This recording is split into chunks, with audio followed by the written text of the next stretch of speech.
I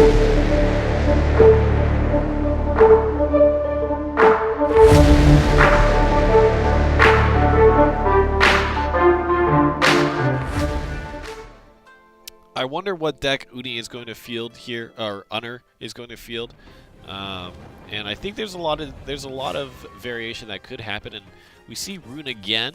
What do you guys think are the current popular Rune decks to run? What would you guys be utilizing if you were to play Rune in a tournament in this scenario? Definitely Dirt Rune. Yeah. I think it's the really only Rune deck that makes sense. Yeah, right now. Yeah. Like, this is an aggro meta. You don't want to play D-Shift. Right. That's basically saying, hey, man, you know, I'm fine with not having answers for the I'm fine with taking big, juicy L's to the face. Right. Right. But we can see that ThundIII actually has a very nice hand against aggro sword. He's got warding for warding off damage, literally, and he's got. You don't see Scrap Iron Smelter very often in these dirt lists anymore. So, like, very interesting choice in this aggro meta. Well, it's definitely. I think it's very good in the aggro meta. And now we're seeing the new sigil, Starseer's Telescope, where it has Earthright, draw a card, so it uses one of your sigils, it recovers a play point. So that means that you basically are playing it for free if you have a sigil, and you're getting to cycle the card.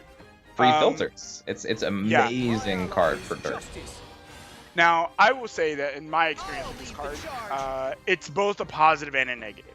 It does leave you sigil negative, or I guess technically sigil neutral, but you're not really gaining a sigil.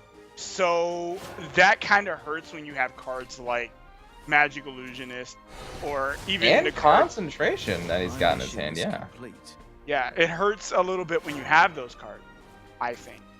So, but I do think that the card is a very good card. And Ephemera coming down doing tons of damage to the face. Might not have been an all-star before, but definitely showing how good it is now. Yeah. With these new sword decks, just with the amount of Storm, the amount of small followers you can play that are good, like, I think FMR is actually good now. Before I didn't think she was very good, now I think she's actually good. Oh yeah, you were the biggest hater. I thought it was terrible, and honestly she was. Honestly, she was not very good. At the time. At the time she was terrible. I can't argue that. Especially in the list that people were playing her in, but that's a whole other matter. He opts not to play the Levy here, though, and plays the Halo Golem instead. I kind of like this. It presents a bigger threat that maybe Unner may think that he needs to tackle. Also gives ThundIII the option of being able to play the Concentrate next turn with the Levy. It's better on play point. But the thing is, if he does that, he won't be able to play Crimson Sorcery to help clear the board. So I don't know if he really would want to do that. Defensive Evo here, interesting. I don't know about a defensive Evo here. I think that it would have been better to just jam face. You got the Alweedas. You don't have any cards left. Can you really afford to be trading a board against a board trade deck? Interesting. Yeah. That one single Evo might cost Unner the game if he doesn't draw into just more explosive stuff here. Because we see Master Mage Levy just sitting in hand for ThundIII now. Yeah.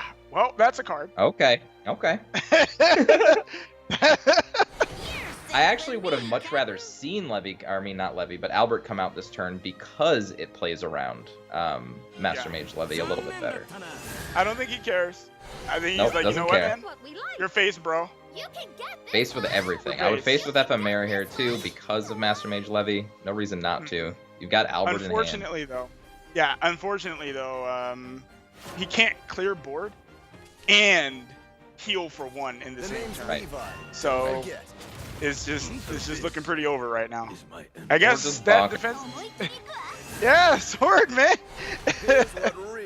You just feel terrible. Concentrate sitting in your hand doing absolutely nothing. Albert, about to summon the sky. Oh my goodness. Just in case. Just in case. I said, hitting him for 3 when his health was 3. But yeah, definitely drew more than enough explosion off the top here. Yeah, hitting someone in the face for 3 when they're at 3, that's not good enough. He needs to do the 2 damage. One of these days, okay, so here's a real question for you, Aya. I'm gonna give you one of these thinkers here. Do you think that Albert Levin Saber will ever be nerfed? That's a hard one, man. Okay, I'm gonna say a very unpopular thing. I don't think it needs to be nerfed. Okay, tell me why. The thing is that I feel like, even though I absolutely detest being killed by Albert, Yeah, I think we all do. I think that Albert, to me, is fair enough that it doesn't require a nerf. It's just Storm as a mechanic is just really powerful. I mean, being able to come out and immediately hit someone in the face is really strong in general. So Albert is essentially the embodiment of what that mechanic is. And to be completely honest, I don't know what nerf you could possibly make that would make Albert that would change anything in that regard. That's true, because the most potent effect that he has is just being a 5.3 power Storm card. Exactly. That let he alone, just happens let alone his late game. Right. Yeah, he just happens to have it enhanced like that. But if you look at the way Sword is constructed, I don't really think that you really could do something to nerf Albert, in my opinion. I again, hope chat right now is going nerf Albert like crazy. Yeah, I hope they disagree with me, but I don't think it needs. To be honest, I think you're right, and it's a really hard card to balance, right? Because like on one hand, you see it coming, you know it exists, it's ever present, and you can play around it essentially. Like it's a very straightforward card.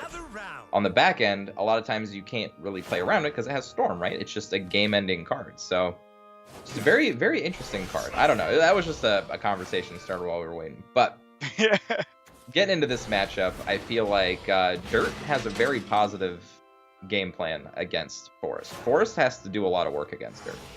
Oh, definitely. And like Forest doesn't have really good answers to Magic Illusionist. So Magic Illusionist is going to put in a ton of work. Unless you want to throw away a Roach, he could technically almost kill it this turn. He could break the sigil, but that seems terrible, right? That seems awful. So you don't do that. Oh, man. Okay. Don't do that line take at some all. damage off the board. Great draw. What a Brambles good draw here. That was a good draw. That was a very good draw. Now, Wood of Brambles basically gives him all the options. Now, Wood of Brambles is actually the card that can help Forest against Magic Illusion. Right. Helps your 1/1s trade up so that you can consistently just clear it off the board. Now, he does have to wait a little while, and he might opt for the Elven Princess Mage next turn, but in order to set up a good board here, I think that Wood of Brambles is a good play, especially because it's Aya's favorite thing in the game, by the way, guys. 0 psychological damage, favorite thing. I think he should go for Wood of Brambles this turn, though, because of you get to put out all of your small followers before a Master Mage Levi turn happens. It looks like he's opting for the EPM to just go for straight combo. He does have most of the combo pieces in hand, so I can't hate on him for doing it. He's got the Fina next turn. Ooh. I don't know about playing that. He didn't have enough cards in his hand to really justify that. Yeah, that seems a little questionable. No, I guess he's right, because next turn he's going to Fina put the 0 cost, and at the beginning of his next turn he's going to draw a card off of the Spring Green protection. So I didn't take into account the amulet. Oh, right. Okay, you're right. That's a thing. But yeah, this... You actually have like mini Sacred Pleas in Forest now, man. Yeah, that's disgusting, dude. Yeah. That's disgusting. Like, literally vomit-worthy. It saddens me to the core. Okay? It saddens me to the core. It might actually be better than Sacred Plea because it just does stuff. Whereas Sacred Plea does things. Yeah, it does way more than Sacred Plea ever did. So yes, it definitely is better than Sacred Plea. I don't think that there could be a possible argument otherwise. Interesting. So if Wood of Brambles is the play this turn, I'm not sure why he played the 0 cost. I guess he just sees an opportunity to get the Illusionist and all the sigils out of play and reset his Spring Green protection, so he's just gonna take it. I don't hate this play either. So he's going away from his combo for a little bit. Well, he can definitely take out this Magic Illusionist, which he definitely should, 100%. So basically just completely altering his line of play here from going straight combo into, I need to play a little bit of a defensive game here.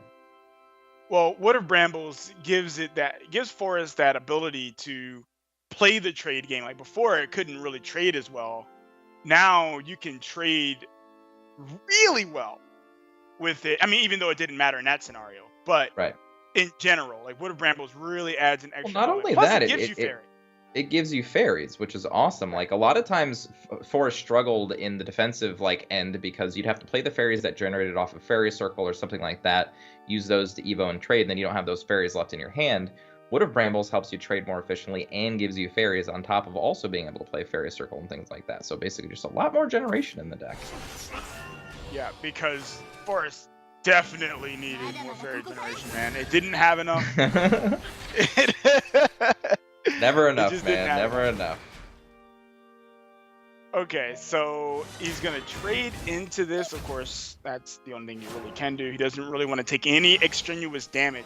You never want to take any extraneous damage when you're fighting Forrest. Yep. So I think this is just going to be like a tutor turn. He might even play some fairies and Fairy Circle here. No reason to save all those cards. Yeah, that's way too many fairies. But we see that there's Master Mage. That's right. Master Mage Levy will clean this board up. And I think that will finally prompt the Fina to be played. There's only one Roach left in the deck, so he doesn't necessarily need to go for the Fina 0 cost, but it will speed up his combo by a little bit. But it will use his Evo points, so things to consider. Now, let me ask you this. How do you feel about Mutagenic Bolt? Right here? No, in general. I think like it's right good. in the meta. I think it's still necessary. If you're playing against Aggro Sword, it feels like a big brick. But against a lot of other decks, especially like PDK, it can feel really good. Especially if you set up the right boards where like they fill up their entire board with PDKs, and then you play this. Man, that feels awful. Oh wow. That feels awful. Oh man. Not what you want to see. Did that set up a lethal for Unner though? Like the 3 extra damage that just happened, because he can jam all of these rats into the Wisp. Yeah, I think he just gave him lethal. Let's see. So we've got 0. He can play 2 spells before just 2 roaches, or he can play 1 spell before triple roach. I don't think that's lethal. I think he would need 2 spells to cast before 3 roaches to have lethal this turn. So I think he needs 1 more turn. Roach math, people. Doing the math. Sorry. Okay. I think he's counting too. I think he's a turn off. Beautiful, powerful, and cute to boot. Well, we know that ThundIII is about to lose this Calamitous Curse, and that's gonna 100% bad.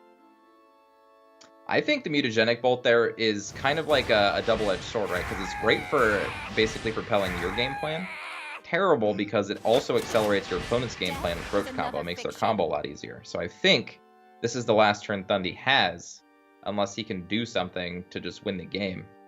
He can't do 8 damage in the turn. I don't think that it can.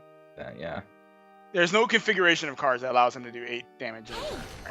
I mean, I guess if somehow he miraculously drew double Piercing Rune, but he still can't do that because he doesn't have any Evo points. He can't reduce the cost, and he can't play Heligold. So, and that would be 7 days. So he doesn't. It is no configuration of cards that he has that will allow him to do it. Right. So, but he doesn't have the Evo point now, but he does have access to all 3 roaches. So he'll be able to play 1, 2, 3, 4 spells before 3 roaches, which is 5, 6, 7. Looks like Unner is of damage. Yeah, Unner is in the driver's seat. He knows what's up. He sees the signs. GG. Yep. And honestly, taking the extra 3 damage that he did set him up for this lethal. He could have had more time. Yeah. He could have just played the Calamitous Curse. He actually would have had... Well, no, he couldn't have played the Calamitous Curse because he drew that. He drew the Calamitous Curse. When the sigil popped, I think. Oh, so he okay. didn't actually have it in hand. see. Yeah. I So see. Okay. that's why I was like, oh, that feels bad, man. There it is. Unner takes the win, and yeah, that Calamitous Curse timing, if only it had flip-flopped a little bit. Yeah. What do you guys think about Forest Craft playing out zero-drop tokens and kind of like going for maybe even some play that's more tempo-oriented rather than